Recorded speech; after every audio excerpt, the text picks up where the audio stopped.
Praise the lord అందరికీ. మరి ఈ సమయం ఇచ్చినటువంటి దేవునికి వందనాలు. అలాగనే స్థానిక కాపరిగా ఉంటున్నటువంటి పాస్టర్ నవీన్ గారికి, అలాగనే సిస్టర్ శిల్ప గారికి ప్రత్యేకమైనటువంటి వందనాలు. స్టేజ్ మీద ఉన్నటువంటి దైవ సేవకులకు వందనాలు అయ్యారు. Good to see you Father. మరి నా కొలీగ్ ఒక టైంలో ఇద్దరం కలిసి ఒక స్థలంలో వర్క్ చేశాం. దేవుడు ఈ రీతిగా ఇది ప్రారంభమే, ఇది ఎక్కడికి తీసుకెళ్తాడో తెలియదు. మొదటగా ఒక చిన్న అవసరతతో దేవుడు ఇక్కడికి తీసుకొని వచ్చిన్నాడు. కానీ తర్వాత ఇక కర్ణాటక ప్రాంతంలో దేవుడు వాడబట్టేటువంటి సమయం కొరకు మార్గాలు తెరిచి ఉన్నాయని నాకు తెలియదు, కానీ దేవుడు వాడుకుంటా ఉన్నాడు. ఎక్కువ ఏమి సమయం నువ్వు వేస్ట్ చేయకుండా, ఆల్రెడీ నేను ఇంతకుముందు మీ చర్చ్కి వచ్చాను, గుర్తుందా ఎవరికైనా? రైట్. ఇంక పెద్దగా మళ్ళీ సాక్ష్యం చెప్పాల్సినటువంటి సమయము అవసరం లేదనుకుంటా. అందరం తలలు వంచినట్లయితే మనం దేవుని వాక్యంలోకి నేరుగా వెళ్దాం. Gracious lovingly Father, you have shown of your mercy, as of your grace that which has been honored.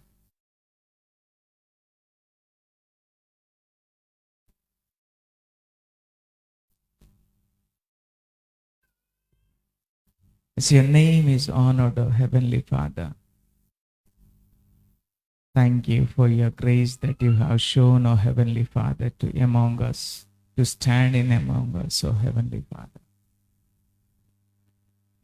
తండ్రి, ఈ స్థలంలో నిలబెట్టి ఉన్నటువంటి దేవుడు, నీ మహిమ కొరకై, నీ బిడ్డల ప్రజల కొరకైనైనా వారి జీవితంలో నాయనా, ఇదిగో వారి యొక్క జీవితంలో దాచబడినటువంటి తండ్రి, ఏవి పొందుకోలేనటువంటి స్థితిలో వారు ఉన్నారు. నా అవసరత నా తండ్రి బిడ్డలకు ఏ విధంగా నా తండ్రి నువ్వు ప్రణాళికలో సిద్ధపరిచి ఉన్నావు నాయన. నువ్వు నిర్దేశించినటువంటి సమయంలో నాయన, ఇదిగో ఈ స్థలంలో నిలబడి ఉన్నాను. నీ వాక్యం నా తండ్రి నేను అందించబోతూ ఉండగా, నీ ఆత్మ ద్వారా నా తండ్రి మీరు నాలో ఉండి మా అందరితో మీరు మాట్లాడవలసినదిగా యేసుక్రీస్తు అన్న నామం పేట ప్రార్థించి ఉన్నాం తండ్రి, ఆమేన్.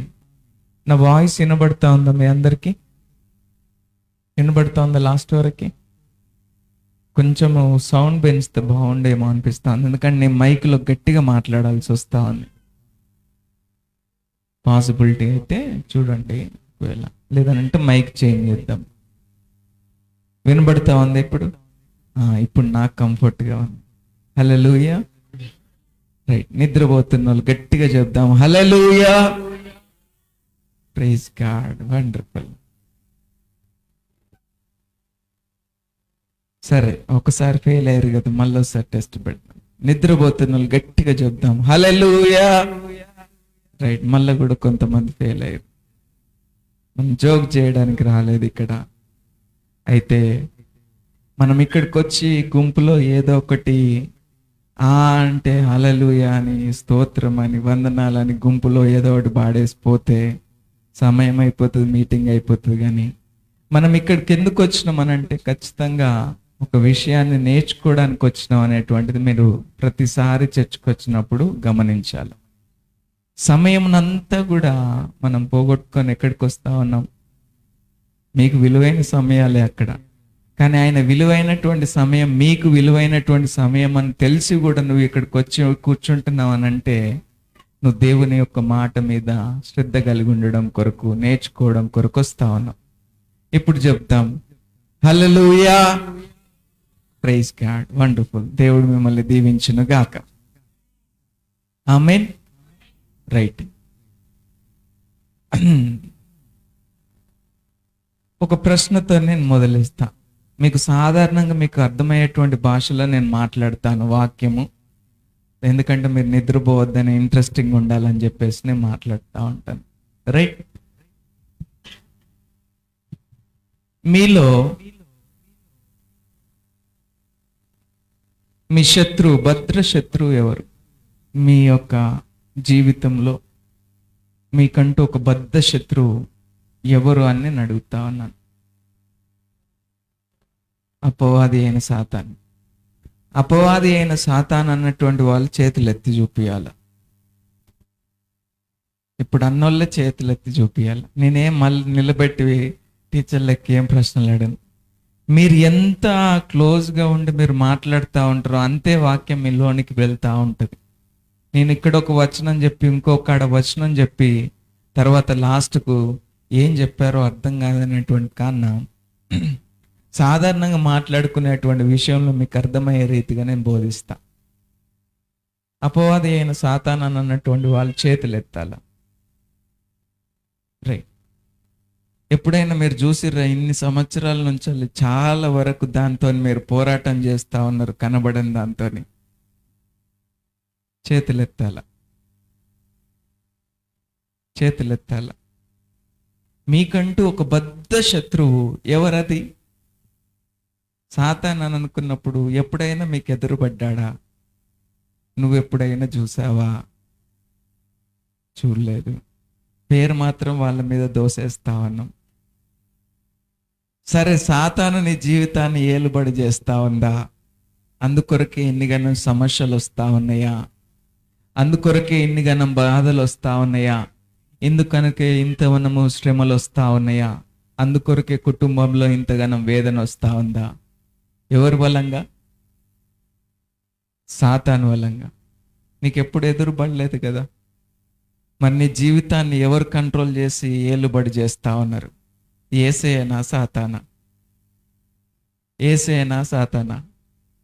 అంటే పేరు వాళ్ళకి చెప్తున్నావు, మళ్ళీ నా జీవితాన్ని మాత్రం యేసే ఏలుబడి చేస్తావనంట. చూడండి ఎంత ఘోరం. ఇప్పుడు నేను నలిగి ఉన్నాను, కాళ్ళ నొప్పితో బాధపడతా ఉన్నాను. ఇది ఎన్ని సంవత్సరాలు అవుతుంది, తగ్గుతలేదు. అయితే దీనికి గల కారణం ఎవరు? సాతాను. కానీ నీ శరీరాన్ని ఏలుబడి చేసేది ఎవరు? దేవుడు. అర్థమవుతుందా? మీరు మాట్లాడేది ఎట్లా ఉన్నదంటే ఎటు గాలి వస్తే అటు కొట్టుకొని పోతా అన్నట్టుకుంది. నేను ఎటు గాలి వస్తే అటు కొట్టుకొని పోతా అన్నది కాదు. ఈరోజు వాక్యంలో నుంచి మనం కొన్ని విషయాలు నేర్చుకోవడం కొరకు ఈ యొక్క పునాదులైనటువంటి మాటలను చెప్పుకుంటూ వస్తా ఉన్నాను. అర్థమవుతుందా? అంటే మీకు కొంచెం అర్థంగా అయ్యేటువంటి రీతిలో నేను చెప్పడానికి ప్రయత్నం చేస్తాను. ఎందుకంటే మా భాష మీకు అర్థం కావాలన్నా నేను కొంచెం స్లోగా చెప్పుకుంటూ వస్తేనే ఆ తర్వాత మీరు అర్థం చేసుకోగలుగుతారు. హల్లెలూయా. ఇప్పుడు నిద్ర అవుతున్న వాళ్ళు చెప్దాం హల్లెలూయా. Praise God. దేవుడు మిమ్మల్ని దీవించును గాక. దేవుడు క్షమించమన్నాడు. ఏం చేద్దాం మరి? వినకపోతే ఏం చేద్దాం? రైట్. అయితే మీ అందరి జీవితంలో, మన వ్యక్తిగతమైనటువంటి ప్రతి ఒక్కరి జీవితంలో మనము ఎదుర్కొంటున్నటువంటి ఒక గొప్ప సాతాను లెక్క, అంటే శత్రువు లెక్క చూస్తా ఉన్నది ఏదై ఉన్నదనంటే, మనం నేరుగా వాక్యంలోకి వెళ్దాము. సామెతల గ్రంథము 4వ అధ్యాయము 23వ వచనం నుంచి మనము వాక్యంలోకి నేరుగా వెళ్ళి మనము ముందుకు కొనసాగుతా ఉన్నాం. Proverbs chapter 4 verse 23.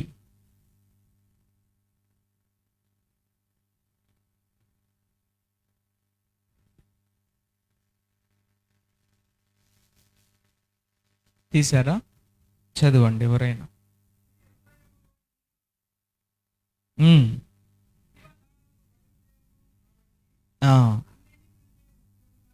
అన్నిటికంటే ముఖ్యమునుగా నీ హృదయమును భద్రమునుగా కాపాడుకొనుము. చాలు. ఎక్కడి నుంచి ఏవి ప్రవహించుకొని వెళ్తాయనంట? నీ హృదయములో నుంచి అన్నీ, ఒకటి కాదు, అన్నీ ప్రవహించుకొని వెళ్తా ఉన్నటువంటి వ్యవహారాలలో మీ యొక్క జీవితాలలో మీరు కాపాడుకోవాల్సింది ఏంటంటే నీ హృదయాన్ని నువ్వు కాపాడుకోవాలా. ఇంగ్లీష్లో మైండ్ అని రాసి ఉంటుంది.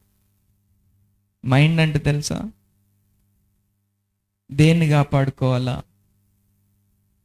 మీ ఆలోచనలు, మీ మైండ్ని కాపాడుకోవాలా. మీ వ్యక్తిగతమైనటువంటి జీవితాలలో మీకంటూ ఒక భద్ర శత్రువు వెనువెంటనే నీతో పాటు ఉండేది ఏంటిదనంటే నీ ఆలోచనలు కలిగినటువంటి వ్యవహారాలలో నీ మైండ్ని నువ్వు భద్రపరచుకోలేనటువంటి స్థితిలో కనుక నువ్వు ఉన్నట్లయితే అదే నీ శత్రువుగా నిన్ను జీవితకాలం అంతా నిన్ను లాక్కొని తీసుకొని వెళ్తా ఉంటుంది. నువ్వు ఏది యోచిస్తావో, ఏది ఆలోచిస్తావో, ఏది తలంచుతావో ఆ తలంచినటువంటిదే నువ్వు చేస్తావు. అందరి వ్యక్తిగతమైనటువంటి జీవితాలలో సొంత నిర్ణయాలు, సొంత ఆలోచనలు, సొంత పనులు ఉన్నాయా లేవా? ఉన్నాయా? ఉన్నాయా? ఉన్నాయా? అర్థమైతే లేదా? అందరికీ సొంత ఆలోచనలు ఉన్నాయా? సొంత నిర్ణయాలు ఉన్నాయా? సొంత కోరికలు ఉన్నాయా? ఈ సొంత కోరికలలో మీ కోరికలు ఏమై ఉన్నాయి? మీ కోరికలు ఏమై ఉన్నాయి? అయ్యా బిడ్డలకు పెళ్ళి కావాలయ్యా, ఇంకా పెళ్ళి కాలేదు. అయ్యా బిడ్డలలో చదువుకుంటా ఉన్నారు కానీ ఇంకా స్థిరత్వంలోకి రాలేదు, జాబులు రాలేదు. ఆ తర్వాత ఉన్న సమస్యలన్నీ అట్లనే ఉన్నాయి, అప్పులుగానే ఉన్నాయి. అయ్యా చర్చికి వస్తా ఉన్నాను, దేవుణ్ణి అడుగుతా ఉన్నాను, ప్రార్థిస్తా ఉన్నాను, ఏం జరుగుతలేదు అనేటువంటి విషయాలు చాలామంది క్రైస్తవ జీవితాలలో పలుకుతున్నటువంటి మాటలు ఎక్కువగా ఏటి మీద మీ ఆలోచనలు మీరు కలిగి ఉన్నారనంటే, ఏదైతే మీరు లోకమును చూపించి మిమ్మల్ని పరుగులెత్తిస్తూ ఉందో ఆ పరుగులెత్తించేటువంటి ఆలోచనల వైపే మీరు ప్రతి ఒక్కరు వెళ్తా ఉన్నారు.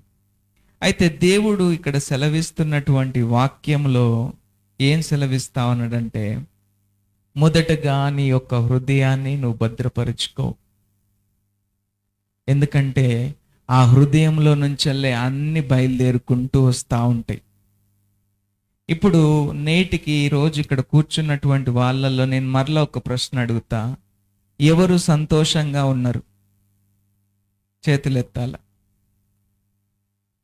వినబల్లా? ఎవరు సంతోషంగా ఉన్నారు? ఎవరు సమాధానంగా ఉన్నారు? ఎవరి జీవితంలో నెమ్మది కలిగి ఉన్నారు? అర్థమవుతుందని నేను చెప్పే మాటలు. అంటే ఇవి ఏవైతే మీకు వినబడతా ఉన్నాయో అవి మీ యొద్దన లేవనంటే, నేను చెప్పబడుతున్నటువంటి వ్యవహారాలలో మీ జీవితాన్ని ఏదో ఏలుబడి చేస్తూ ఉంది. మీ జీవితాన్ని ఏదో ఏలుబడి చేసేది. మీరు ఇప్పుడు మొదటగా ప్రశ్న అడిగినప్పుడు మీరు చెప్తే ఏమన్నారు? సాతాను అని అన్నారు. ఆ సాతాను నీకు ఎప్పుడు కనబల్లే, కానీ నీకు తెలియనటువంటి దానికన్నా పెద్ద సాతాను ఎక్కడున్నదంటే అది నీతో పాటే తిరుగుతూ ఉన్నది. అది ఏంటిది అని అంటే, అది నీ మైండ్, నీ హృదయము. నీ మైండ్ ఎప్పుడు ఏం చెప్తా ఉంటుంది? ఇంకెందుకు భారం, భూమికి భారమే ఉన్నాను, ఇంక చచ్చిపోతే కాదా, ఇంక ఎప్పుడు నా బ్రతుకు పరిస్థితి మారేది, ఎప్పుడు ఈ కుటుంబ సమస్యలు పోయేది, ఎప్పుడు భర్త మారుతాడు, ఎప్పుడు భార్య మారుతుంది, ఎప్పుడు పిల్లలు మారుతారు, ఏంది జీవితం అనేటువంటి వ్యవహారం నిమిత్తమును ఇక నువ్వు ఎందుకు పనికిరావు, నేను ఎందుకు పనికి వస్తా చెప్పు, నా వయసు అంతా కూడా అయిపోయింది, ఇంకెక్కడ ఎవరికన్నా ఉపయోగం ఉందా? ఎవరు చెప్తా ఉన్నారు ఈ మాటలన్నీ? చెప్పాలా? ఎవరు చెప్తా ఉన్నారు? ఉన్నాయా మీ హృదయాలలో అలాంటి ఏమైనా మాటలు తిరుగుతా ఉన్నాయా? ఏం చెప్తా ఉన్నది నీ మైండ్? ఎవరు చెప్తా ఉన్నారు ఈ మాటలు? ఎందుకు ఇంక పనికొచ్చేది ఏం లేదు, ఆడ చర్చకు పోయినా మారడు, లేకపోతే బయటికి పోయినా మారడు. ఎవరి వ్యక్తిగతమైనటువంటి జీవితంలో ఇక నా తలరాత గింతే, నా బ్రతికింతే అనేటువంటి విషయాన్ని ఎవరితోనైనా ఈ మైండ్ చెప్పిందా ఎప్పుడైనా? ప్రతిరోజు మాట్లాడుతుంది. ఎవరితోనైనా మాట్లాడిందా ఇది? ప్రస్తుతం ఉంటున్నటువంటి స్థితిలో ఇంకా నేను దేనికి పనికిరాను, నా కుటుంబంలో దేనికి కూడా గౌరవం లేదు, నాకంటూ ఒక గౌరవం లేదు కుటుంబ సభ్యులలో అనేటువంటి కొన్ని విషయాలలో, వ్యక్తిగతమైనటువంటి విషయాలలో నేను ఎవరిని వేలుబెట్టి చూపిస్తలేను. నేను దయచేసి మీకు ఒక విషయాన్ని చెప్తా ఉన్నాను. నేను ఇక్కడ నిలబడి మాట్లాడుతూ ఉన్నానంటే ఇక్కడ మాట్లాడుతూ ఉన్నది ఎవరు అనేటువంటిది ఇక మీకు పరీక్ష. అది దేవుడు సాక్షాత్తము ఇక్కడ కనబడి, ఇదిగో ఆయన బిడ్డ నేను నీతో మాట్లాడుతా ఉన్నటువంటి రీతిలో మాట్లాడు. దేవుడికైనప్పటికైనా ఒక వ్యక్తి కావాలా, ఆ వ్యక్తి ఆయన స్వరాన్ని వినిపింపచేయడం కొరకు ఆ వ్యక్తిని వాడుకుంటా ఉంటాడు. ఇక్కడ నేను నిలబడి ఏ మాట మాట్లాడినా నేను ఏది రాసుకొని వచ్చిన దాన్ని బట్టి కాదు, ఆయన ఆత్మ ఏ రకంగా నడిపింపబడుతుందో ఆ రకంగా దేవుడు తన ప్రజలతో మాట్లాడుతూ ఉన్నారు. ఎలాంటి బలహీనతతోని ప్రతిసారి నా జీవితమే వృధా ఎందుకు అనేటువంటి కోణంలో ప్రతి ఒక్కరు కూడా నిరుత్సాహమును చెందుతూ వాళ్ళు బ్రతుకుతా ఉన్నారు. ఎప్పుడైనా మాట్లాడుతూ ఉందా మీ జీవితములలో? ఇది మాట్లాడుతూ ఉంది, అవునా? ఇది అదే చెప్తా ఉందా, నువ్వెందుకు పనికిరావు, నీ బ్రతుకు మారదు, ఇక నీకు ఏవి మీ విషయములలో ఏవి ఆశీర్వాదాలు ఉండవు, ఇదిగో నువ్వు సమాజానికి, లోకానికి, కుటుంబానికి అన్నిటికీ కూడా ఇదిగో నువ్వు భారంగా ఉన్నావు, ఇక తొందరగా చచ్చిపో అని చెప్తా ఉన్నదా? ఈ చెప్పలేనటువంటి మాటలు మీ వద్దకు వచ్చి మీతో ఎట్లా మాట్లాడుతూ ఉన్నాయి? ఇది చెప్తలేదు. మీరు ఎక్కడికి వచ్చి కూర్చొని ఎవరి మాటలు వింటా ఉన్నారు? దేవుని మాటలు వింటా ఉన్నారు. దేవుని మాటలు వినేటువంటి వ్యవహారాలలో మీ బ్రతుకులు మారవిగా. ఇక మీ జీవితాలలో ఏ రకమైనటువంటి శోధన చేత మీరు శోధింపబడతా ఉన్నారో ఆ చెప్పబడినటువంటి మాట ఏవైనా కూడా ఇందులో ఇక మీ బ్రతుకులు గింతే అని రాయబడలే. కానీ మీతో మాట్లాడుతూ ఉన్నది ఎవరు? ఎవరు మాట్లాడుతూ ఉన్నారు? మీ శత్రువు ఎవరు? మీ శత్రువు ఎవరు? మీ శత్రువు ఎవరు? మీ శత్రువు ఎవరు? మీ యొక్క మైండ్, మీ హృదయము. అర్థమవుతుందా? మీ యొక్క హృదయం. అయితే నేరుగా మనం కొన్ని విషయాలు బైబిల్లో నుంచి వాక్యంలోకి వెళ్ళుకుంటూ మనం మెల్లిమెల్లిగా మీకు అర్థమయ్యి చెప్పడానికి ప్రయత్నం చేస్తూ ఉంటాను. హల్లెలూయా. రైట్.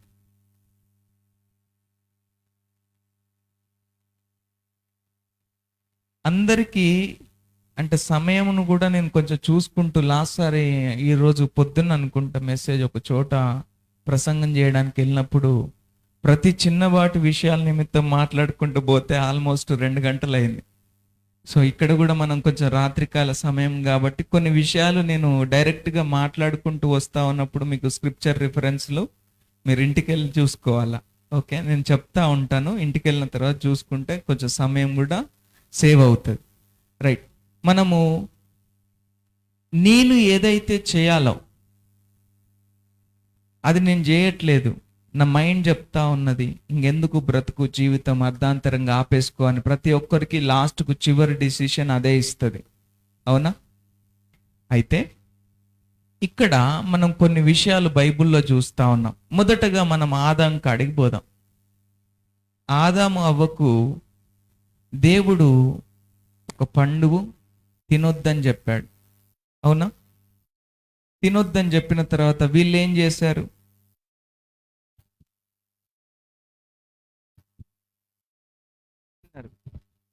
తిన్న తర్వాత ఏమొచ్చింది? తిన్న తర్వాత ఏమొచ్చింది? అంతేనా? ఎవరో చెప్పారు బ్రదర్ ఇక్కడ నుంచి. తిన్న తర్వాత ఏమొచ్చింది? పాపం వచ్చింది.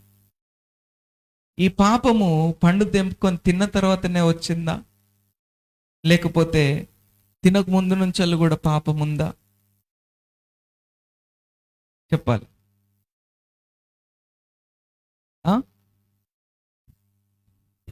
ముందు నుంచెల్లే ఉన్నవి. దేవుడు ఏం చెప్పాడు? పండు తినొద్దు అని చెప్పాడు. అయితే వీళ్ళు పండు పోయి తెంపుకొని తిన్నారు. తెంపుకొని తిన్న తర్వాత పాపము వచ్చింది అని మాట్లాడతాను. కానీ పాపము పండు తెంపుకోక ముందు నుంచెల్లే ఉన్నది. అయితే ఈరోజు మనం మాట్లాడబోతున్నటువంటి వాక్య సందేశము ఈ పాపము గురించే. ఒక పాపము ఒక జీవితంలో ఏ విధమైనటువంటి రీతిలో దేవునిలో నడవనీయకుండా, ఆయనని దేవుడు ప్రణాళికలో ఒక వ్యక్తి మీద ఉండనీయకుండా, ఈ లోకంలో ఏ విధమైనటువంటి విధానాలు, ఆచారాల నిమిత్తమును నడవనీయకుండా ఈ పాపం ఏం చేస్తుందో ఈరోజు మనం వాక్యంలో మాట్లాడబోతున్నాం. ఈ వాక్యానికి మొదట చెప్పినటువంటి దానికి, మైండ్ గురించి చెప్పిన దానికి ఇంటర్ రిలేటెడ్గా ఎట్లా వర్క్ చేస్తుందో మనం చూస్తాం. అర్థమవుతుందా? రైట్. పండు తినక ముందు నుంచెల్లే పాపం ఉన్నది. ఈ పాపానికి ఏమున్నదంట? కొన్ని కోరికలు ఉన్నాయి. పాపానికి ఏమున్నాయి? కోరికలు అనంటే ఏం కోరికలు ఉన్నాయి చెప్పాలా? పాపానికి ఏం కోరికలు ఉన్నాయి? వ్యభిచరించడం, దొంగతనం చేయడం, హత్య చేయడం, ఆ తర్వాత అబద్ధం ఆడడం, జలసి ఉండడం, అసహించుకోవడం, ఇంకా చాలా రకమైనటువంటి బైబిల్లో మనం చదువుకుంటూ వస్తూ ఉంటే మీరు మీరు నాతో రెస్పాండ్ అవుతూ ఉంటే నేను ఫాస్ట్గా వెళ్తూ ఉంటాను. ఓకే, పాపానికి ఏమున్నాయంట? కోరికలు ఉన్నాయి. పాపానికి ఏమున్నాయంట? కోరికలు ఉన్నాయి. ఈ కోరికలు ఉన్నాయి కానీ కోరికలు నెరవేర్చుకునేటువంటి శక్తి దేనికి లేదు? పాపానికి లేదు. దానికంటూ ఒక రకమైనటువంటి డిజైర్ ఉంది, ఒక కోరిక ఉన్నది. ఏందనంటే వ్యభిచరించాలా, దొంగతనం చేయాలా, హత్య చేయాలా, ఆ తర్వాత ఇదిగో ఆశ్రయించుకోవాలా, ఇంకా వివిధమైనటువంటి కోరికలు ఉన్నాయి కానీ దానికి ఏం లేదనంటే శక్తి లేదు. పాపానికి ఏం లేదు? శక్తి లేదు. పాపానికి శక్తి లేకుండా ఉండడమును బట్టి, దానికంటూ కోరికలు ఉన్నాయి కానీ అది శక్తిహీనంతంగా ఉండడమును బట్టి ఏవి ఎక్కడ కూడా ఆపరేట్ చేయబడతలేవు. అర్థమవుతుందా? ఒకసారి మనం బైబిల్ తెరిచి మనం చదువుదాం. రోమీయులకు రాసినటువంటి పత్రిక 6వ అధ్యాయం 7వ అధ్యాయం చూద్దాం.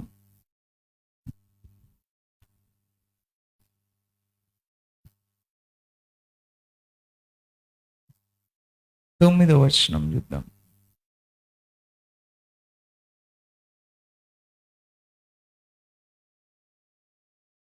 ఏడు 9.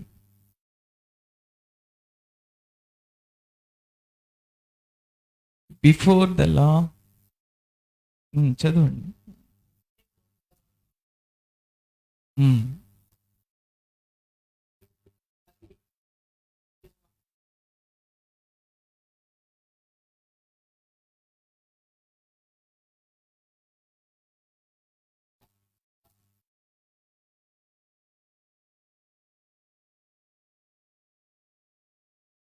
చాలు. ఇక్కడ చూడండి, పండు ఆదాము అవ్వ పండు తెంపుకోకు తినక మునుపే పాపం ఉన్నది. Is there. ఆ పాపం ఉన్నది కానీ ఆ పాపానికి ఏందనంటే శక్తి లేదు. దానిపైన వచనంలో రాసి ఉంటుంది, శక్తి లేదు. ఎప్పుడైతే ఈ ఆజ్ఞ అనేటువంటిది వచ్చిందో ఇక ఆ పాపానికి ఏమొచ్చిందనంటే జీవం వచ్చింది. ఎప్పుడు? ఏ ఆజ్ఞ అనంటే దేవుడు ఇదిగో ఈ తోటలో ఉంటున్నటువంటిది ప్రతి వాటిని మీరు తినండి కానీ ఆ పండు తినొద్దు అనేటువంటి విషయము ఆజ్ఞ పెట్టగానే, ఆజ్ఞ ఎప్పుడైతే అతిక్రమించిండో పాపానికి ఏమొచ్చిందనంటే ఇమీడియట్గా పవర్స్ వచ్చినాయి. ఈ పవర్స్, ఇది మనం ఎప్పటి నుంచో మాట్లాడుకుంటా ఉన్నాము? ఆదికాండం మొదటిలో నుంచి మనం మాట్లాడుకుంటా ఉన్నాం. అంటే మీకు చిన్నగా ముందుకు వెళ్తా ఉంటే నీ జీవితాన్ని ఎవరు ఏలుబడి చేస్తా ఉన్నారో అనేది మీకు చివరి వరకు అర్థమవుతుంది. అర్థమవుతుందా? మీరు ఎందుకొరకు ఈ భూమి మీద ఉన్నారు, మిమ్మల్ని ఎవరు ఏలుబడి చేస్తా ఉన్నారు అనేటువంటి విషయము మీకు అర్థమవుతుంది. పాపానికంటూ కొన్ని కోరికలు ఉండి ఆ కోరికలు అనేటువంటిది నెరవేర్చుకోవడం కొరకు ఏమి లేదనంటే ఆజ్ఞ లేదు. ఆజ్ఞ ఎప్పుడైతే వచ్చి ఉన్నదో పాపానికి పవర్స్ వచ్చినాయి. ఈ ఆజ్ఞ ఏంటిదనంటే దేవుని మాటలో ఎవరైనా నడవలేనటువంటి స్థితిలో ఉంటే, అర్థమవుతుందా? దేవుని యొక్క ఆజ్ఞను ఎప్పుడైనా ఆయన చెప్పబడినటువంటి మార్గంలో నడవలేనటువంటి స్థితిలో ఉంటే ఏది వెంబడిస్తుంది? ఏది వెంబడిస్తుంది? పాపము వెంబడిస్తుంది. దేవుని మాటకు ఎవ్వరు లోబడకున్నా, దేవుని మాట నిమిత్తమును మీరు నడవలేనటువంటి స్థితిలో ఉన్నా, ఆజ్ఞను ధిక్కరించినటువంటి వ్యవహారాలలో మీరు ప్రతి ఒక్కరి లైఫ్ మీరు నడుస్తూ ఉన్నా మీ జీవితంలో ఒక పాపం వెంటాడుతుంది. ఎట్లా అనంటే మామూలుగా కాదు. డేంజరస్గా వెంటాడుతుంది. బైబిల్లో కూడా డేంజరస్ అనేటువంటి పదం ఇంగ్లీష్లో రాయబడి ఉన్నది. అర్థమవుతుందా? అయితే దీన్ని అతిక్రమించేటువంటి వ్యవహారం నిమిత్తము మీ జీవితంలో ఎవ్వరూ ఏరుకోరి నా జీవితం అంతా కూడా ఇట్లనే చచ్చిపోయినటువంటి స్థితిలో ఉండాలా, నిరుత్సాహకరమైనటువంటి స్థితిలో ఉండాలా, బలహీనతకరమైన స్థితిలో ఉండాలని ఎవ్వరు కోరుకోరు. కోరుకుంటా ఉన్నారు ఎవరైనా? దేవుడు మనల్ని ఎలాగ సృష్టించారు చెప్పాలా అమ్మా? దేవుడు మనల్ని ఎట్లా సృష్టించిండు? తన స్వరూపమందు, తన పోలికయందు దేవుడు మనల్ని సృష్టించాడు. ఇప్పుడు ఈ సృష్టించినటువంటి దేవుడు తన పోలికలో సృష్టిస్తే అసహ్యం ఉంది, కోపం ఉంది. ఇదిగో నేను చూస్తా ఉన్నటువంటి వ్యవహారాలలో నాకు పక్కింటోళ్ళంటే నచ్చేటువంటి గుణ స్వభావం ఉంది. నా భర్తను చూస్తే నేను ఓర్చేటువంటి స్వభావం ఉంది. నా జీవితంలో ఇదిగో చూస్తా ఉనంటే ఇందులో తన పోలిక యందు, తన స్వరూపం యందు రాయబడినటువంటి ఏ వ్యవహారాలలో, ఏ వ్యక్తిలో ఏ గుణ స్వభావం కనబడదు. వినబడతా ఉందా? ఆయన పోలిక చొప్పున నేను నియమిస్తే ఆయన పోలికలో మన స్వభావాలు ఎక్కడ కూడా కనబడవు. అసహించుకుంటాము, కోప్పడతాము, అబద్ధాలు ఆడతాము. ఆ తర్వాత మనం ఎన్నో రకమైనటువంటి మన ఇష్టానుసారమైనటువంటి జీవితాన్ని మనం జీవిస్తూ ఉంటాం. ఆయన పోలిక, ఆయన స్వభావములు ఎక్కడ కూడా మనకు కనబడతా ఉన్నాయా? ఎందుకు కనబడతలేవు అనంటే నీకు తెలియకుండానే నీ యొక్క జీవితంలో ఏదో తెలియనటువంటిది నిన్ను ఏలుబడి చేస్తా ఉన్నది. అర్థమవుతుందా? నీ జీవితంలో నీకు తెలియకుండానే ఏదో ఏలుబడి చేస్తా ఉన్నది. ఆ ఏలుబడి చేసేది ఏందనంటే నీ ఆలోచన. నువ్వేటి మీద లక్ష్య పెట్టి నువ్వు ఆలోచిస్తావో అది నువ్వై నీ ముఖం మీద, నీ అద్దం మీద నీ ముఖ రూపం కనబడుతుంది. అర్థమవుతుందా? మీ జీవితంలో మీరు దేని గురించి మీరు ఆలోచిస్తారో అది నువ్వు. ఒక వ్యక్తి ఇదిగో ఎప్పుడు ఒకరికి హాని చేయాలనేటువంటి ఆలోచన కలిగి ఉన్నటువంటి వ్యక్తి ఒకరోజు ఏమవుతాడనంటే ఆయన హంతకుడో, చంపేటువంటి వాడో తయారవుతాడు. మీకంటూ ఒక సొంత డిజైర్, ఒక ఆలోచన నిమిత్తమును ప్యాషన్ కలిగి లేనటువంటి స్థితిలో ఉంటే మీ జీవితాలన్నీ కూడా ఒక చీకటిమయంగా కనబడతాయి. నేనేం కొత్త ఏం బయటికి తీసుకొని వచ్చి చెప్తలేనమ్మా. మన వ్యక్తిగతం ఉన్నటువంటి జీవితాలలో ఇప్పుడు నేను వచనం చెప్పి ఎవరి గురించో, దావీదు గురించో, లేకపోతే సొలొమోను గురించో, వీళ్ళ గురించి చెప్తే మీకు వచ్చినటువంటి ప్రయోజనం ఏం లేదు. అర్థమవుతుందా? మన జీవితంలో ఇక్కడ నేను నిలబడి నేను ఎవరితో మాట్లాడదంటే ఇక్కడికి వచ్చే ముందు ఆల్మోస్ట్ ఒక నెల నుంచి నేను ప్రార్థన చేసుకొని వస్తా ఉన్నాను. ఇదే ప్రసంగాల నిమిత్తమును చేయడానికి పోతే ఎక్కడ ఎవరి వ్యక్తిగతమైనటువంటి జీవితాలలో వాళ్ళ చరిత్రలు తీసి ఒక 45 నిమిషాలు ఊరికే సమయాన్ని గడపచ్చు. నేను ఇక్కడికి వచ్చే ముందు ప్రార్థన చేసుకొని వస్తే నా ప్రజలు ఎందుకు ఇక రాలేనటువంటి స్థితిలో ఉంటే ఆయన చూపించినటువంటి మాటలు పట్టుకొని నేరుగా నేను ఇక్కడ నిలబడి మాట్లాడుతూ ఉన్నాను. మీ వ్యక్తిగతమైనటువంటి జీవితాలలో కానీ ఏ సందర్భంలో మీ బ్రతుకులు మారాలన్నా ఏది మారాలా? ఆలోచనలు మారాలా, మనసు మారాలా, తర్వాత మీరు ఆలోచించే విధానం మారాలా. అర్థమవుతుందా? ఏది మారాలనంటే నీకంటూ ఒక బద్ధ శత్రువు ఉన్నాడు, వాడు సాతాన్ గాడు అని మీరు ప్రతిసారి ఆయన్ని బ్లేమ్ చేసేదానికన్నా ఆ సాతాను కన్నా పెద్ద సాతాను ఎవరున్నారని అనేది గుర్తు చేసుకోవాలా. అర్థమవుతుందా? ఎవరో కాదు, నిన్ను నిరుత్సాహపరిచేది, సంతోషపరిచేది ఎవరు కాదు. అమ్మ నీ అకౌంట్లోకి ఒక 10,000 పడ్డాయట అని అంటే లోపల సంతోషించి ఎగిరి గంతేసి దూకుతా ఉండి నాట్యం చేస్తూ ఉంటుంది. ఒక్క మాట వేయంగానే నీ కొడుకేమో ఇంట్లో చెప్పిన మాట ఇంటలేడమ్మా, ఇల్లే వదిలేసి వెళ్ళిపోయిండు అని అంటే ఇక ముఖము ఆడదు, ఇట్లా దుఃఖం పెట్టుకొని మూలకు పోయి కూర్చొని ఏడుస్తా ఉంటావు. ఇప్పుడు ఏ వ్యక్తి వచ్చి నీకు ఎదురుగా కనబడిండు నీ జీవితంలో సంతోషాన్ని పాడు చేయడానికి? అంత లోపల జరుగుతా ఉన్నది. ఏం జరుగుతా ఉన్నది? నీ సంతోషాన్ని పాడు చేయడానికైనా, లేకపోతే నువ్వు దుఃఖాన్ని కలగజేయడానికైనా అంత ఎక్కడ నడుస్తూ ఉంది? నీలో ప్రవహించేటువంటి విభాగంలో నీ ఆలోచన నిమిత్తము నడుస్తూ ఉన్నది. ఏ విషయాలైతే నీవు ఇదిగో దేవుని సాక్షి బిడ్డగా నువ్వు నిలబడి నీ లోపట ఉండాల్సినటువంటి మాటలు ఏవైతే ఉండాలో అవి ఈరోజు నీలో లేనటువంటి స్థితిలో ప్రతి ఒక్కరూ బలహీనతకరంగా ఉంటా ఉన్నారని నేటి ఈ సంఘానికి దేవుడు గుర్తు చేస్తా ఉన్నాడు. అనేక మార్లు చర్చిలలోకి వస్తూ ఉన్నారు, ప్రార్థన చేయించుకుంటా ఉన్నారు, కానీ ఏమి మారతలేవని ఇక్కడికి వచ్చి కంప్లైంట్లు వస్తూ ఉన్నాయి. మీ అయ్యగారితో నేను మాట్లాడింది కూడా లేదు.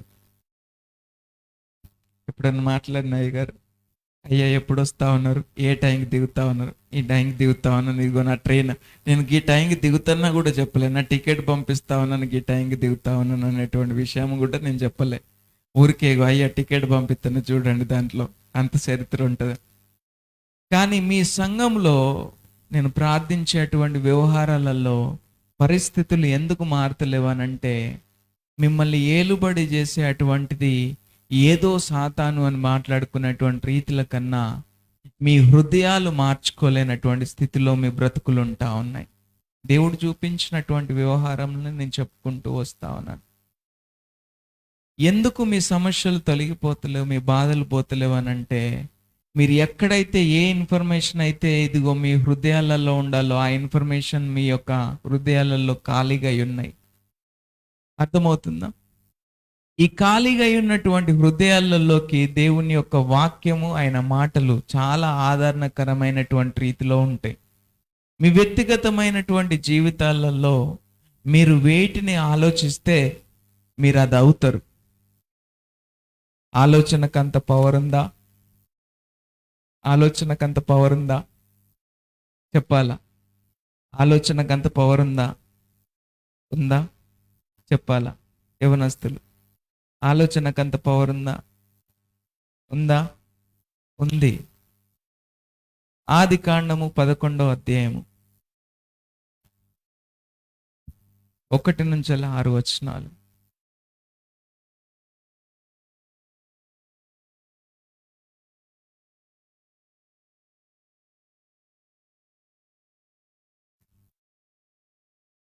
ఓకే,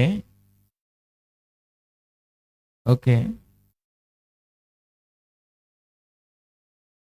11:1-6. భూమి అంతయు ఒక్క భాషయు ఒక్క పలుకును ఉండెను. వారు తూర్పునై ప్రయాణమై పోచు ఉండగా ఆ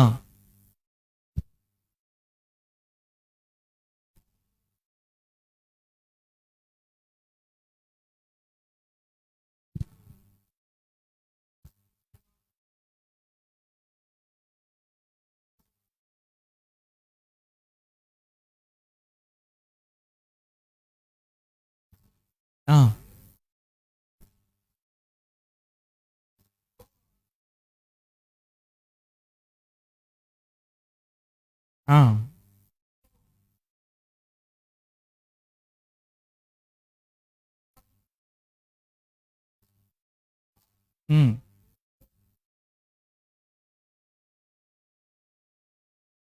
ఆమేన్.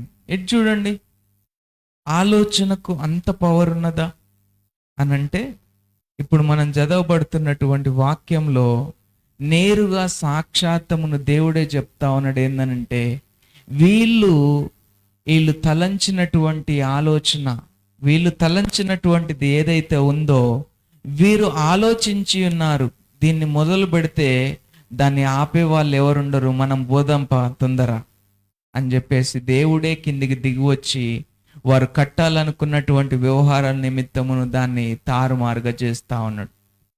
మనిషికి ఇవ్వబడినటువంటి తలంచు కానీ, రాబోతున్నటువంటి ఆలోచనలు కానీ, ఆల్రెడీ నువ్వు ఆలోచిస్తా ఉన్నావు అని అంటే అది ఆత్మస్థితిలో ఆల్రెడీ జరిగింది అని అర్థం. ఇక్కడ బైబిల్లో చెప్తా ఉన్నారు చూడండి, మన దగ్గర రాళ్ళు లేవు, కానీ మట్టితోని ఇటుకలను చేసి ఏం చేద్దామనంటే ఒక పెద్ద ఎత్తైనటువంటి ఒక గోపురాన్ని నిర్మిద్దాము అని వారు మాట్లాడుకుంటా ఉన్నారు. అక్కడ స్పష్టంగా ఉంది వాక్యంలో, వారు మాట్లాడుకుంటూ ఉన్నారు.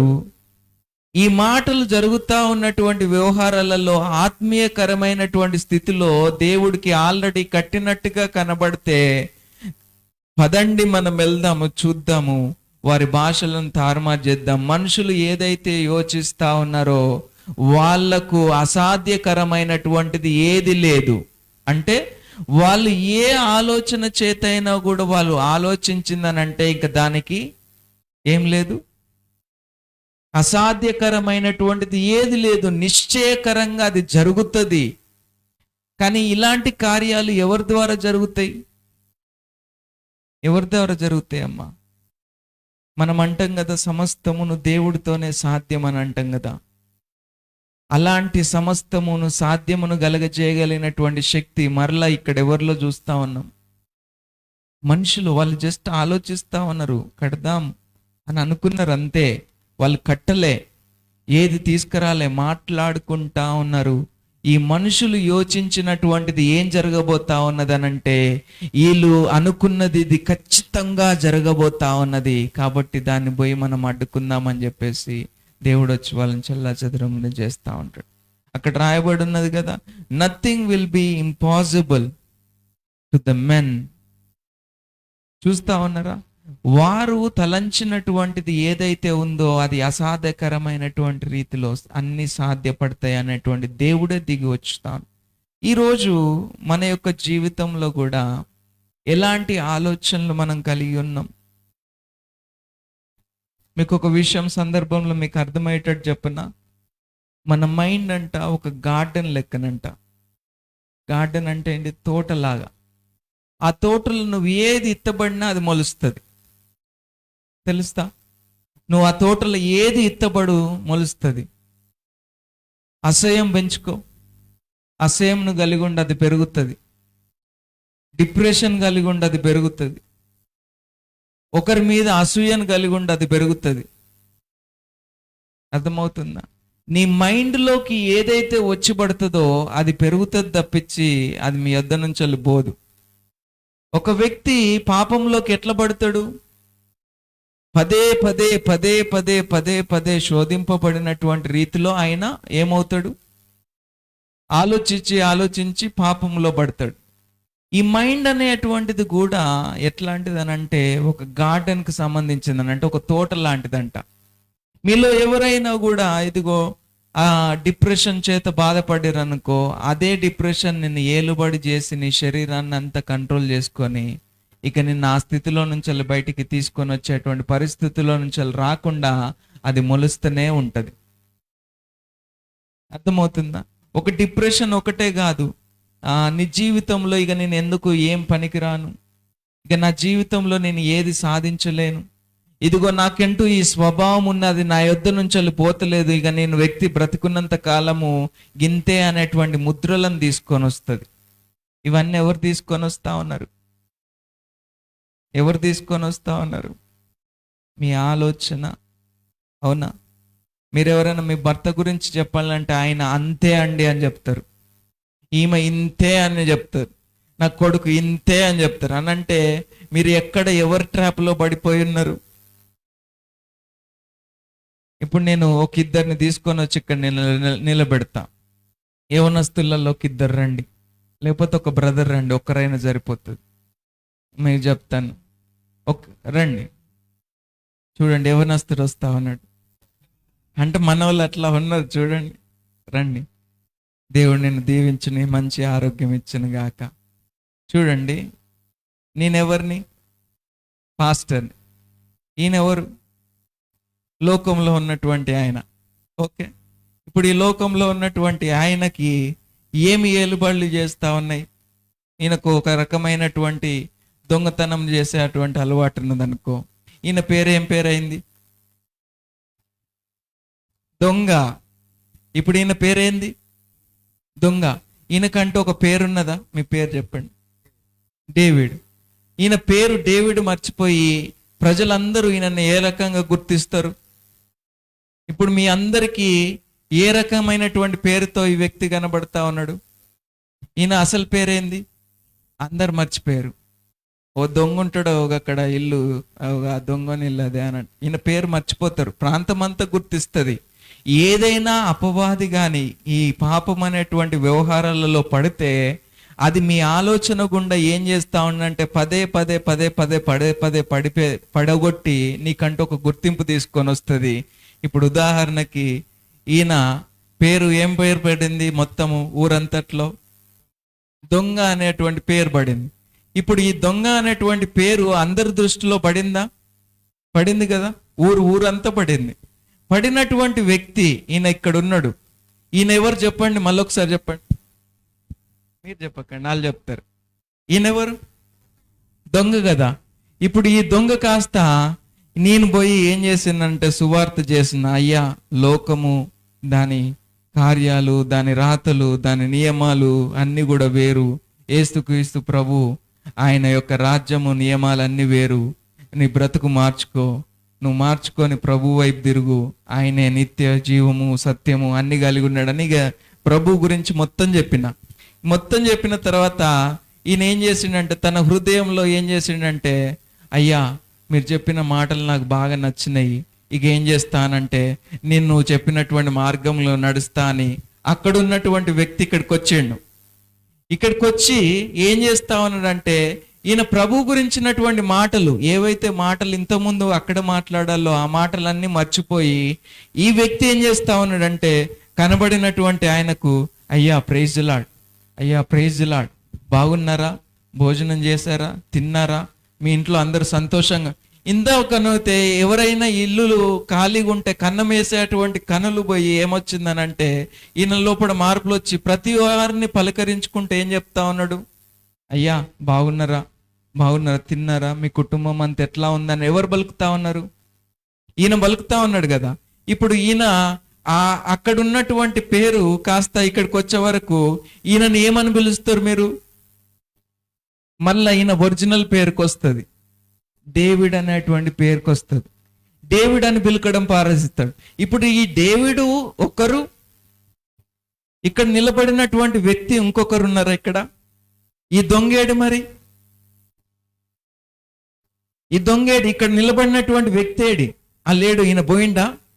మరి ఇక్కడ కనబడుతున్నటువంటి ఇక్కడ నిల్చున్నటువంటి ఇంతకుముందు వ్యక్తి, ఇప్పుడు నిలబడినటువంటి వ్యక్తి, ఇద్దరు ఒకటే కదా. ఏం మారింది? మీ లోపల ఏం మారింది? ఆలోచన మారింది. ఇందాక నువ్వు అక్కడ చూసేటువంటి చూపు చూసినప్పుడు ఏ వ్యక్తి అయితే ఇక్కడ నిలబడిండో సమాజానికి అందరికీ నువ్వు దొంగ లెక్క కనబడితే, అదే వ్యక్తి ఇక్కడ కనబడితే డేవిడ్ లెక్క కనబడతా ఉన్నాడు. మనిషి పోయిండా? కొత్త మనిషి వచ్చిండా? ఆయనకుంటున్నటువంటి విధానంలలో ఏమైనా డ్రెస్ వేసుకునేది మారిందా? ఏదైనా మారిందా? సేమ్ అట్లనే ఉన్నాడు, అదే బట్టలు వేసుకున్నాడు, అవే ఏ విధంగా అయితే ఉన్నాడో. కానీ ఇక్కడ మారాల్సినటువంటిది ఏది మారింది?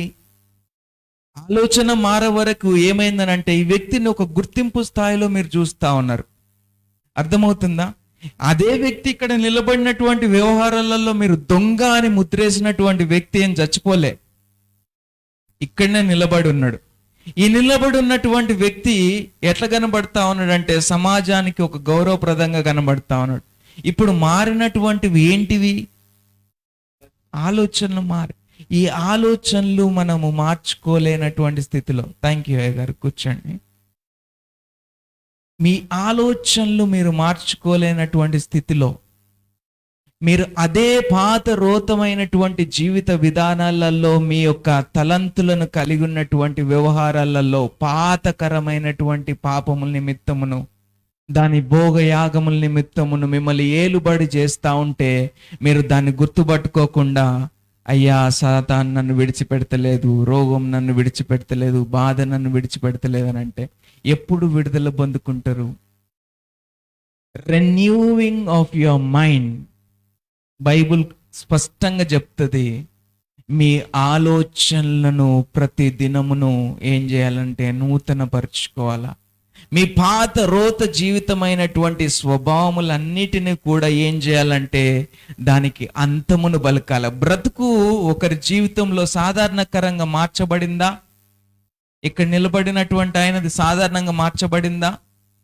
మార్చబడేటువంటి సాధారణకరమైనటువంటి వారి జీవితంలోకి ఒక వ్యక్తి రావాలా.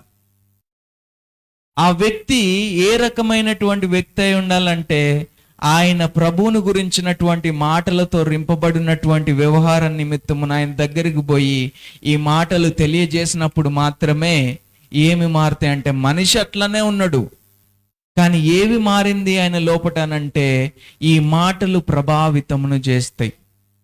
ఈ మాటలు మన హృదయాలలో లేనటువంటి స్థితిలో, అందుకొరకే మనం మొదటగా చదివినటువంటి సామెతలలో 4:23 వచనములలో ఏం చెప్తా ఉన్నదనంటే, మీ హృదయాలను మీరు భద్రపరుచుకోండి. కానీ ఈరోజు మనం ఇంటికాడ తాళమేసి వచ్చినమా? వస్తువులు అయ్యో బట్టలు బయటనే ఉల్లారేసి వచ్చినాం కదా తడిసిపోతే. ఇవాళ మా ఆయన ఈ టైంకి వస్తా అన్నాడు, మరి చర్చ్ మీటింగ్ 9కి అని అన్నాడు, ఇంకా టైం అవుతుంది వదిలేత్తలేడేంది. ఎన్ని ఆలోచనలు తిరుగుతా ఉన్నాయి చూడండి. అర్థమవుతుందా నేను చెప్పేది ఏమన్నా? అయ్యా నేను బయట విషయాలు ఏం చెప్తలేను, అందరు వ్యక్తిగతమైనటువంటి జీవితములలో మనం దేనితో పోరాటం చేస్తా ఉన్నాం అర్థమవుతలేదు మనకు. అర్థమవుతుందా? మన బ్రతుకు మార్చాలనంటే ఇప్పుడు యేసయ్య అని ఇంతసేపు ఆరాధించుకొని వచ్చి ఉన్నారు కదా, ఆరాధించి అయ్యగారు మీరు ఇట్లా నిలబడండి, ఇగో ఈయన యేసయ్య, నేను ఆరాధన చేస్తా ఉన్నాను, ఈ యేసుక్రీస్తు ప్రభు నిజంగా ఇక్కడ కనబడిండు, ఇప్పుడు నేను ఇక్కడ నిలబడినా, అయ్యా నా బ్రతుకు ఇట్లా ఉంది అని ఏడుస్తా ఉన్నా కానీ మారుతలేవు. ఇప్పుడు ఈయన సాక్షాత్ నాకు ప్రత్యక్షతమైంది. ఎవరు? యేసయ్య సాక్షాత్తము ప్రత్యక్షతమైన నా జీవితంలో ఎట్లాంటి ఏ సందర్భమైనటువంటి మార్పులు జరగవు. గుర్తుపడతా ఉన్నారా? ఎవరి కొరకైతే మీరు ఎదురు చూస్తా ఉన్నారో కనబడాలా, అయ్యా దిగిరండి అంటే ఇగో దిగొచ్చిండు. ఇగో ఇట నిలబడింది ఎవరు? యేసయ్య. ఇప్పుడు నేను దిగిరా అని అంటే దిగొచ్చిండు. ఇప్పుడు నేరుగా కనబడతా ఉన్నాడా లేదా? కనబడతా ఉన్నాడు. దీని వల్ల నీకు ప్రయోజనం ఎలాంటిది లేదు. ఎందుకు? నేరుగా కనబడతా ఉన్నాడు కదా యేసయ్య నీ జీవితంలో. కనబడేటువంటి వ్యవహారం నిమిత్తం నీ బ్రతుకులు మారవు. దేవుడైనప్పటికైనా కూడా తన ఆజ్ఞల నిమిత్తమును పాటించడం కొరకు, ఆయన దీన్ని నెరవేర్చడం కొరకు నడుచుకుంటూ వచ్చినటువంటి ఆయన ఏం చెప్తా ఉన్నాడనంటే, నువ్వు ఏం చేయాలనంటే పాత జీవితమైనటువంటిది మరచి, ఇదిగో నేను ఎవరైతే నన్ను, దేవుడు అందుకొరకు ప్రతిసారి ఈ మాట భలే నాకు ఇష్టంగా మాట్లాడు, ఎవరైతే నన్ను అనేటువంటి మాట మాట్లాడు. అందరినీ కంపల్ చేయడు, కూర్చోండి, ఫోర్స్ చేయడు. ఏం చేస్తా ఉంటే ఎవరైతే నన్ను వెంబడిస్తారో అనేటువంటి ప్రతి బైబుల్ వచనములలో స్పెసిఫైడ్గా చేస్తాడు. ఇక్కడ ఉన్నటువంటి వాళ్ళందరినీ కంపల్సరీగా ఫోర్స్ చేయడు. నన్ను ఎవరైతే వెంబడిస్తారో నేను వాళ్ళకి దేవుడైన ఉంటాను. అంతేనా? క్లియర్, చాలా సింపుల్గా చెప్తా ఉన్నాడు. అయితే మన వ్యక్తిగతమైనటువంటి యొక్క జీవితములలో మనము ఎవరి కొరకైతే ఎదురు చూసి మన బ్రతుకులు మారుతా ఉన్నాయని మనము చర్చిలలో చుట్టూ తిరుగుతూ, ప్రసంగాలు వినుకుంటూ, మాటలు వినుకుంటూ, ప్రార్థన చేసుకుంటూ, ఉపవాసాలు ఉంటా ఉన్నటువంటి రీతిలో ఆయన ప్రత్యక్షతమైనటువంటి వ్యవహారాలలో ఆయన కనబడిన నీ జీవితంలో ఎలాంటి మేలు జరగదు. ఎందుకు జరగదనంటే ఆయన నియమాలలోకి, నిబంధనలోకి నీ అడుగు జాడలు లేవు. ఈరోజు మనం ఎంతమంది ఎన్ని రకాలుగా బాధ్యతలమై ఉన్నామో తెలుసా? అప్పులలో కూడుకొని పోయి ఉన్నాం. అనారోగ్యమైనటువంటి పరిస్థితులలో అనేకమైనటువంటి, ఒక్క రోగం కాదు, అనేకమైనటువంటి రోగాలకు బాధ్యతలమై ఉన్నాం. ఏదైనా మన జీవితంలో మేలు జరుగుతుందనే ఆశ కొరకు ఎదురు చూస్తూ ఉంటే ఆ మేలు జరగలేనటువంటి స్థితిలో ఇది ఈ సంవత్సరం అవుతుంది, ఆ సంవత్సరం అవుతుంది అని వచ్చి వాగ్దానాలు తీసుకొని పోయి చాలా సంతోషపడి ఒక 10 ఏళ్ళ వరకు ఎదురు చూసినా అది మన జీవితంలో నెరవేర్చలేనటువంటి స్థితిలో ఉండాలి. ఎందుకనంటే నీ జీవితంలో ఏదైతే నువ్వు మార్పును పొందుకోవాలో, నీ జీవితంలోకి ఏదైతే రావాలో అది తెలియలేనటువంటి పరిస్థితుల నిమిత్తం నీ జర్నీ అంతా నడుచుకుంటూ పోయినా అంత వృధానే. అర్థమవుతుందా? మీ జీవితంలో ఏవి మార్చాలా, ఏవి మార్చుకోవాలా అనేటువంటి విషయాలలో మీకు తెలియకపోతే, మీ ఇంట్లో ఎవరైనా కోపగస్తులు ఎవరైనా ఉన్నారా? ఎవరైనా పిల్లలు కానీ, ఉదాహరణ కొరకు చెప్తా ఉన్నాను, అమ్మకు కానీ లేకపోతే పిల్లలకు కానీ భర్తకు కానీ ఎవరికైనా కోపం ఉందా? కోపం ఉంటే ఈ వ్యక్తి కొరకు నువ్వు ఎంతలా ప్రార్థన చేసినావు? ఏమన్నా మారిండా? తాగుబోతుల వాళ్ళు ఉన్నారా? ఎంతలా ప్రార్థన చేసినావు? ఏమన్నా మారిండా? ఎప్పుడు మార్పు వస్తుంది అని అంటే వారికి జ్ఞానోదయం అయినప్పుడే మార్పు వస్తుంది. ఆ జ్ఞానోదయం ఎట్లయితుంది అని అంటే, ఇది తప్పు, ఇది నేను కాదు. దేవుణ్ణి నమ్ముకొని దేవుని యొక్క రక్షణలో నువ్వు ఉంటూ, ఒకవేళ నాకు ఆ పాత జీవితం వద్దు, నేను దేవుడు కావాలా, నాకు పరలోకం కావాలా, ఆయన రాజ్యం కావాలా అన్నటువంటి రీతిలో నువ్వు దేవుని యొక్క సన్నిధికి వచ్చి ఆయన రీతిలో నువ్వు నడుస్తా ఉన్నటువంటి వ్యవహార నిమిత్తం నువ్వు ఇంకా దాగుతా ఉన్నావు అని అనుకో, చీకటి బ్రతుకులోనే ఉన్నట్టు. ఈ చీకటి బ్రతుకులో ఉన్నప్పుడు నీకు అర్థమవుతుంది నిన్ను ఏలుబడి చేస్తా ఉన్నటువంటిది ఏంటిది అనేటువంటిది క్లియర్గా అర్థమవుతుంది. మానుకోవాలి అని అనుకుంటావు, మానుకోలేవు. విడిచిపెట్టాలి అని అనుకుంటావు, విడిచిపెట్టలేదు. ఏం చేస్తా ఉన్నది నీ జీవితాన్ని? ఏలుబడి చేసుకుంటూ ఉంటా ఉంటుంది, నేను నడిపిస్తూ ఉంటుంది. అలాంటి యొక్క వ్యవహారాలలో మీరు ఎంతమంది కోపగ్రస్తులు మీ కుటుంబంలో ఉంటే, నువ్వు ప్రార్థన చేసి చేసి చేసి అలసిపోయి ఏమైందనంటే, ఈయన గురించిగా మనం ప్రార్థన చేసి వేస్ట్ అనే కాడికి వచ్చింది. ఇప్పుడు ఎవరు మారిపోవాల్సింది? ఎవరు మారిపోయారు?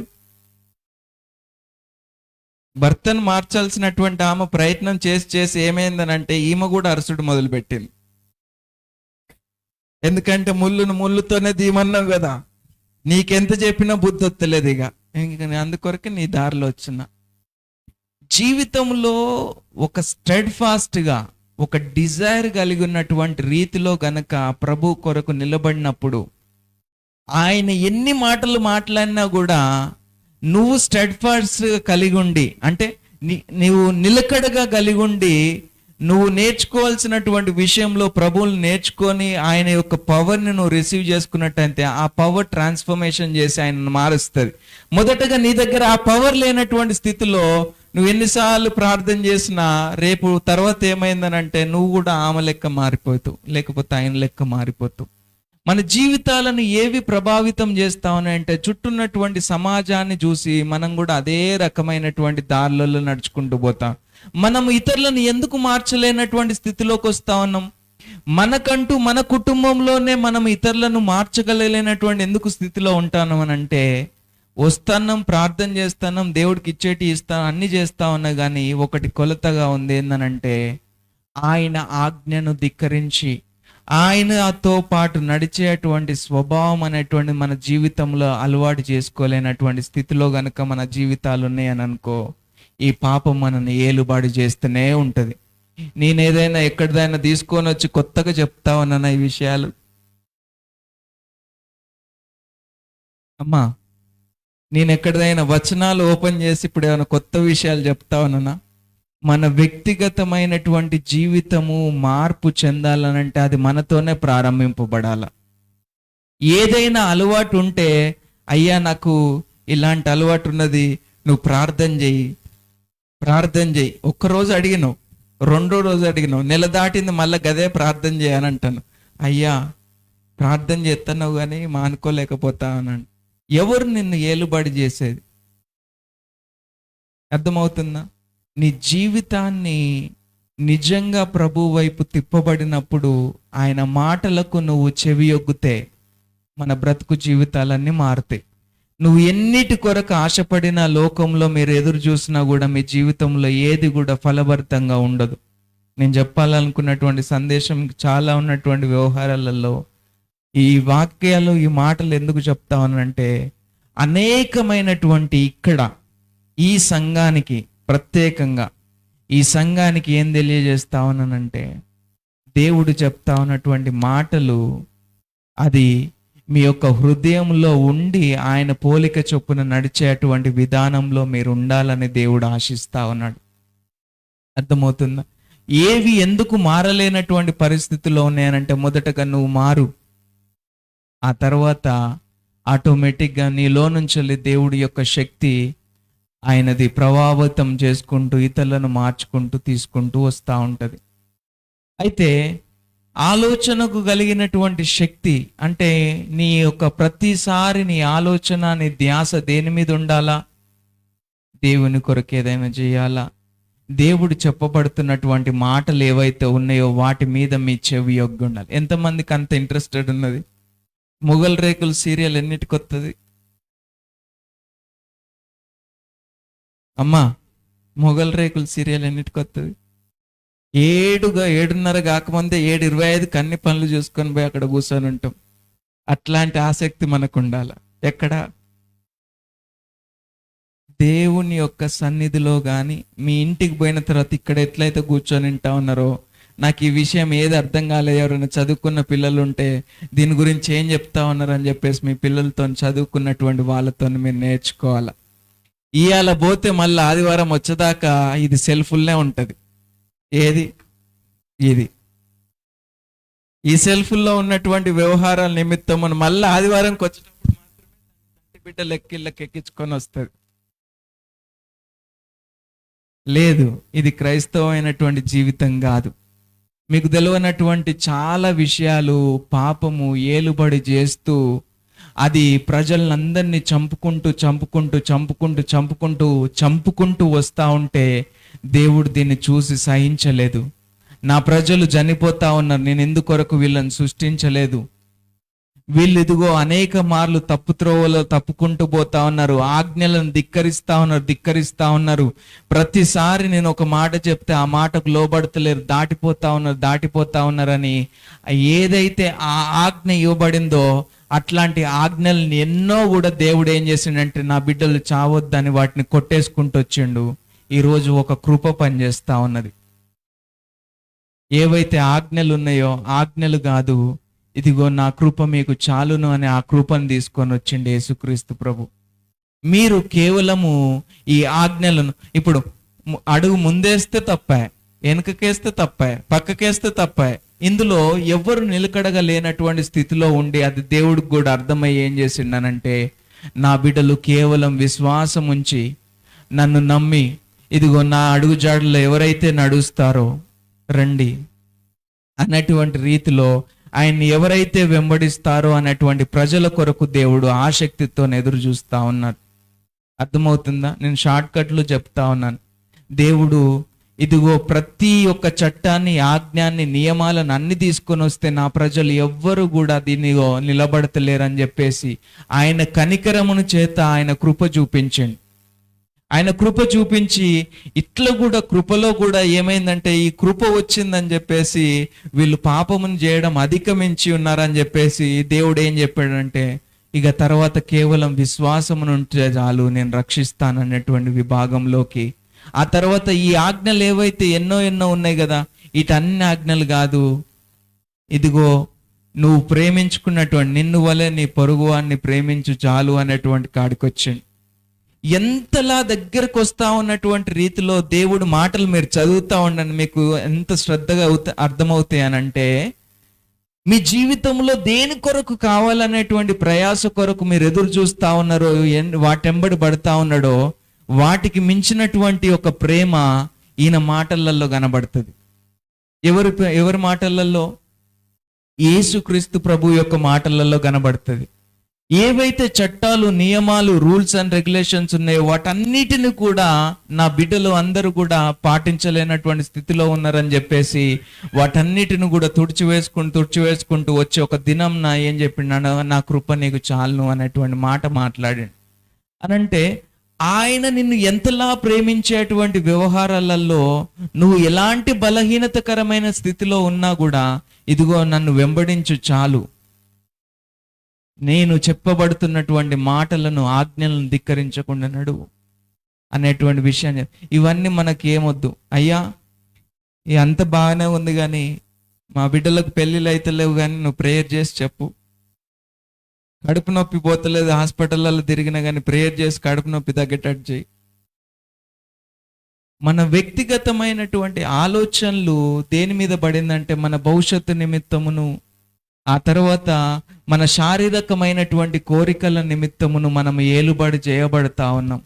దయచేసి దేవుని ప్రజలైనటువంటి మనము, ఆయన పిలువబడినటువంటి ప్రజలుగా ఆయన కోరుకుంటున్నటువంటి ఉద్దేశాలు ఏ రకంగా మన జీవితంలో ఇదిగో అవి సక్సెస్ఫుల్గా జరుగుతాయనంటే, మొదటగా నువ్వు మారు. నీ అంటూ నీకు తెలుసుంటది. ఇప్పుడు బలహీనతలు, ఒక ఆయన, అమ్మ తప్పు పట్టుకోవద్దు, ఒక ప్రాంతానికి నేను వెళ్ళినా, మా సార్ గారు వస్తారు, ఒకసారి రండి. ఒక ప్రాంతానికి వచ్చిండు ఇట్లా ఒక ఆయన,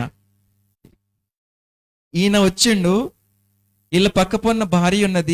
ఈయన ఏం చెప్తానంటే, అయ్యా నా కొరకు ప్రార్థన చెయ్యి, నువ్వు నీ గురించి బాగా తెలిసింది అని చెప్పేసి అని అంటా ఉన్నాడు. వాళ్ళ భార్య ఏమో చెప్పబోతా ఉన్నది, ఈయన తంబాకు తాగుతాడు, గుట్క తాగుతాడు, ఈయనకి లేని అలవాటు అంటే ఏది లేదని ఆగు, నువ్వేం చెప్పక, ఆయన ఉన్నాడు కదా పాస్టర్, ఆయన ప్రార్థన చేస్తాడు, ఆగు నా గురించి, నువ్వేం చెప్పక అని చెప్పేసి వాళ్ళ భార్యను గద్దించిండు. ఎక్కడ మాట స్వరం వెళ్ళక ముందే.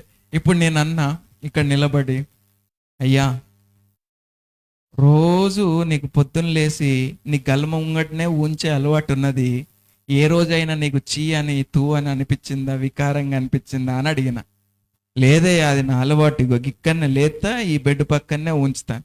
ఇప్పుడు నీ భార్యని అడుగుతాయ్యా ఇదే ప్రశ్న, అయ్యా మీ భార్య, నీ భర్త ఎప్పుడు ఇక్కడనే ఉంచుతాను, నీకు ఎప్పుడైనా చిరాగన ఇంకోసారి ఉంచుతాను, తలక వెళ్ళగొట్టాలని అనిపించింది నాకు, కానీ భర్త కదా ఏం చేయాలని అనుకుంటాను. ఏ బలహీనత అయితే ఇది నీకు తప్పు అని తెలిసినప్పుడు, నీకు అందంగా కనబడుతుంది ఇక్కడనే ఉంచుకుంటా ఉన్నప్పుడు, అదే నీ బలహీనత. ఇప్పుడు నీకు తాగుడు అలవాటు ఉన్నది, లేని అలవాటు ఉన్నది, అదే దాన్ని నేను చెప్పడం అవసరం అనే జీవితంలో నీది నీకు తెలుస్తలేదా, ఏది ఏలుబడి చేస్తా ఉందో? ఇక్కడ ఉన్నటువంటి వాళ్ళందరినీ నేను ఇది మీకు అర్థమవుతుందో లేదు, నిన్ను ఏలుబడి చేస్తా ఉందో, నువ్వు తాగుతున్నావు, వ్యభిచారం చేస్తున్నావు, దొంగతనం చేస్తున్నావు, ఇతరులను మోసగిస్తా ఉన్నావు, నీది నీకు తెలుస్తలేదా?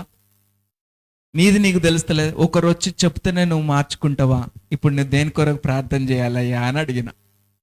ఆయన, అయ్యా నేను అచ్చవారం నుంచి చర్చికి పోతా అని చెప్పేసి ఆడ పోయి కూర్చున్నాడు, ప్రార్థన కూడా చేయలే ఆయనకి. ఎవరి బలహీనతలు ఎదుటోళ్ళు పోయి ఏలు పెట్టి నీకు ఈ బలహీనత ఉన్నది నువ్వు మార్చుకో అని చెప్పేటువంటి ప్రసక్తి అవసరం లేదు. ఎవరి వ్యక్తిగతమైనటువంటి జీవితంలో వారి బలహీనతలు వారికి తెలుసా లేదా? అయ్యగారి దగ్గరికి వచ్చి, అయ్యా నిలబడి ప్రార్థన చేయండి అని చెప్పేసి అడిగేటువంటి సందర్భం ఉందా? ఎవరి వ్యక్తిగతమైనటువంటి బలహీనతలు వారికి బాగా తెలుసు. ఆ బలహీనతలు ఏవైతే నిన్ను ఏలుబడి చేయకుండా మీరు జాగ్రత్త పడండి. ఇంటికాడ బట్టలు ఉల్లారేసేటువంటి, మడత పెట్టి బీరువాలో పెట్టేటువంటి కాదు. మీరు ఏవి భద్రపరుచుకోవాలన్నటువంటి వ్యవహార నిమిత్తమును దేవుడు సూటిగా మాట్లాడుతూ ఉన్నప్పుడు ఏవి విలువైనయో తెలుసుకోండి. మన వ్యక్తిగతమైనటువంటి జీవితములలో రక్తస్రావం కలిగినటువంటి స్త్రీ 12 సంవత్సరాల నుంచి అలా ఎదురు చూస్తూ ఉన్నది, అన్ని చోట్లకు పోయింది, ఏడ బాగా కాకపోతే లాస్ట్కు చివరిగా అనుకున్నది కదా, ఆయన పోయి చెంగు తాకితే చాలు నేను బాగైతా అని అనుకున్నది. తెలుసా అందరికీ? రైట్, చెంగు తాకితే చాలు నేను బాగైతా అన్నది పోయింది, చెంగు తాకింది, బాగైంది. ఇప్పుడు ఈమె అక్కడికి పోకముందు ఏమనుకున్నది? నేను పోయి తాకితే చాలు బాగైతా అని అనుకున్నది. ఈమె కన్నా ముందు ఎవరు పోయారు? ఆలోచనలు పోయింది, ఆమె పోయింది, నిజంగానే బాగైంది. ఇప్పుడు యేసుక్రీస్తు ప్రభు ఇక్కడే నిల్చొని ఉన్నాడు, జనాలందరూ ఈయనను దొబ్బుతా ఉన్నారు, తోస్తా ఉన్నారు, నూకుతా ఉన్నారు, కానీ ఇక్కడ ఉన్నటువంటి ఈ సమూహపు గుంపులలో ఎవరు కూడా బాగైనట్టుగా అందులో రాయబడలేదు.